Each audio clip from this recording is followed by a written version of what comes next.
Borðtennis fór fram í TBR-húsinu helgina og í dag fóru fram úrslit í einliðaleik karla og kvenna. Nýir Íslandsmeistarar voru krýndir í báðum flokkum. Í einliðaleik karla mættust þeir Magnús Gauti Úlfarsson úr BH og Davíð Jónsson úr KR. En Magnús Gauti sló út ríkjandi Íslandsmeistara Magnús K. Magnússon úr Víkingi í undanúrslitum. Hinn 17 ára Magnús Gauti vann leikinn 4-0 og var þetta í fyrsta sinn í nær 2 áratugi þar sem sigurvegari í einliðaleik karla kemur ekki úr röðum Víkings. Það er bara að bíða eftir þessu svo lengi og svo maður trúir sér bara ekki að sé komið að þessu.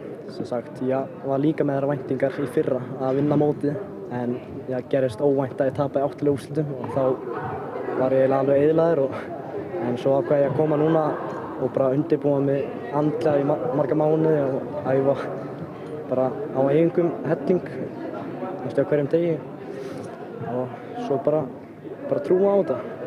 Í úrslitum einliðaleiks kvenna mættust Víkingskonurnar Stella Karin Kristjánsdóttir og Berglind Ósk Sigurjónsdóttir.